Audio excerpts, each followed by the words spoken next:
released a heavily redacted email, the one that was declassified back in March.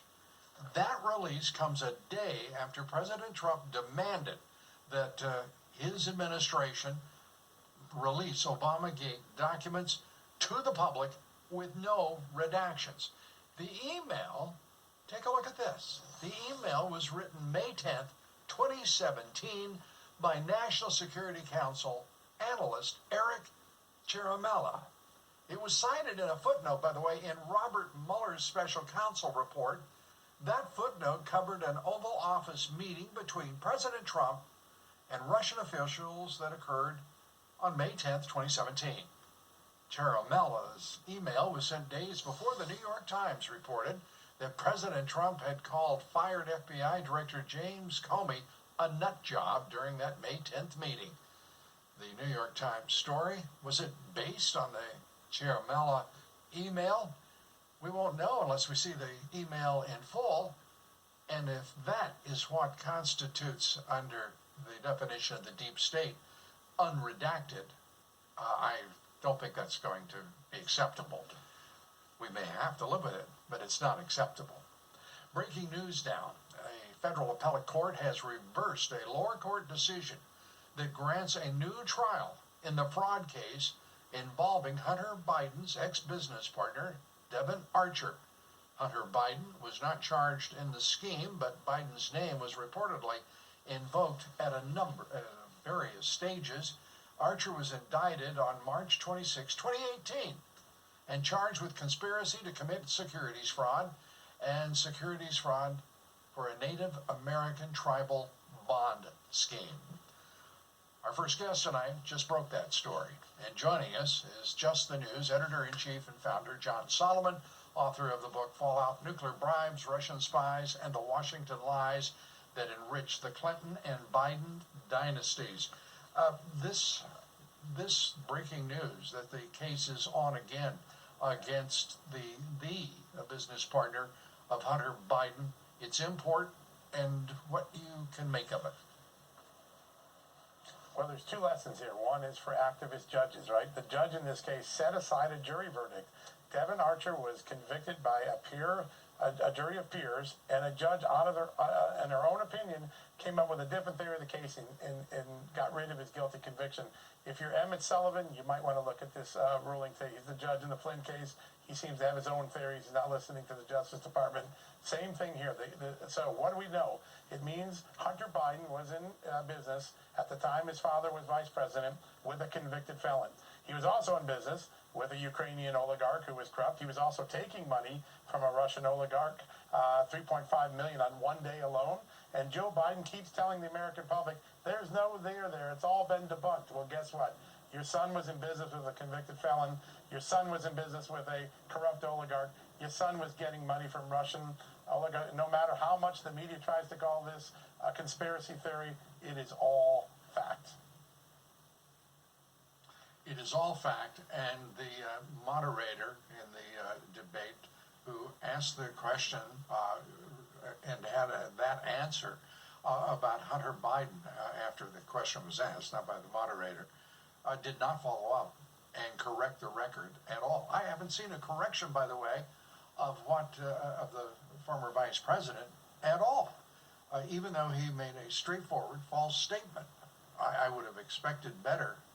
I'm kidding. I was about to say I would have expected better from the national left-wing media.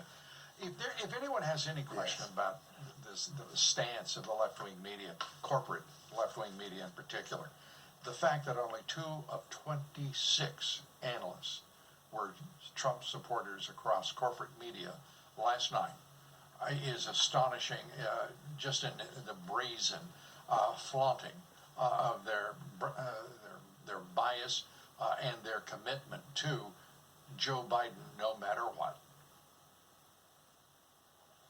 Yeah, listen, this is the problem. The media, the permanent bureaucracy, and the Democratic Party are all in cahoots together, and we've seen it in Russia, Ukraine, in the debate coverage. Pick any story any day, and you can see it. And it's why America's lucky to at least have Fox News. It's why I started Just the News.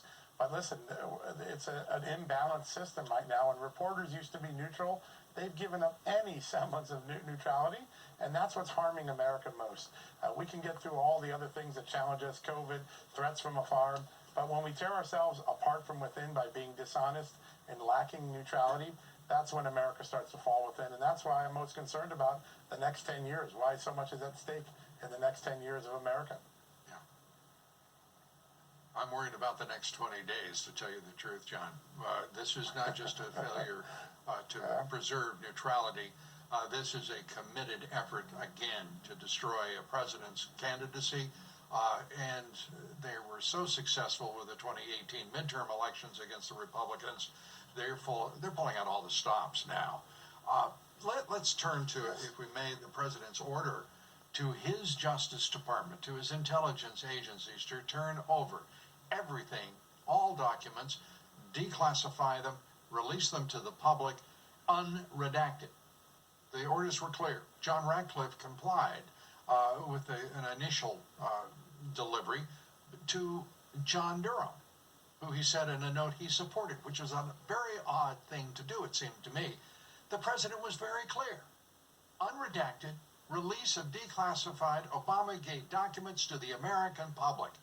And what do we get? We get this ridiculous email from Eric Ciaramella, fully redacted.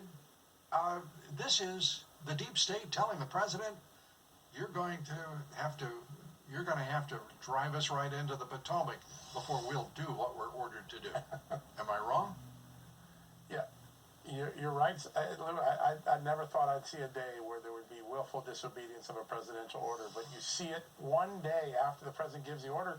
And who is doing the redactions? Somebody a few doors down from the president, the National Security Council. They're doing it in defiance of the president's orders. The FBI, they've been doing it for 2 or 3 years. Chris Wray has got the greatest rope-a-dope in American history going on in thwarting congressional oversight and media oversight of what went on. Gina Haspel at the CIA. And listen, I don't doubt any of their commitments to public service.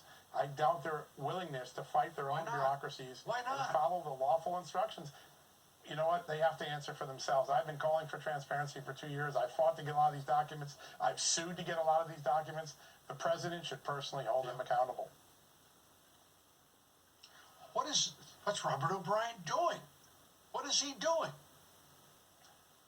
Yeah, I doubt it got to his level, National right? Security But once he saw this today, that's right.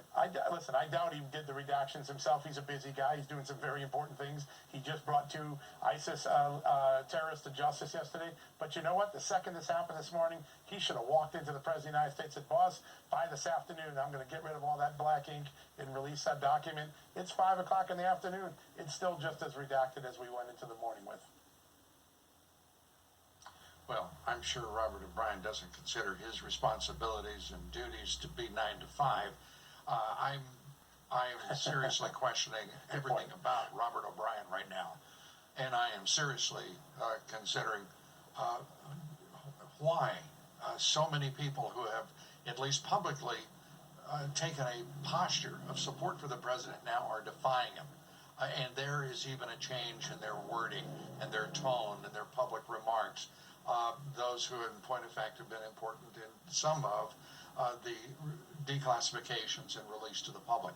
There is a very different attitude right now after the president's order. Do you have a sense what motivates that change?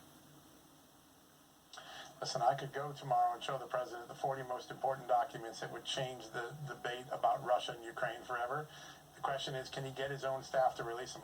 He knows what they are. I know what they are. Devin Nunes has said them on television. Lindsey Graham, Chuck Grassley, Ron Johnson. There are 40, 50 documents. That's all we need for the American public to get the truth. We've waited 3 years, and now we got less than 30 days. The president should just get the documents himself and put them out on Twitter. Let the American public be able to decide for themselves. Stop letting the permanent bureaucracy dictate American electoral politics. Is it appropriate for the president to send the U.S. Marshals, or whatever the appropriate agency is, into those departments, to those agencies, and say clearly, here is the order, follow it or follow me?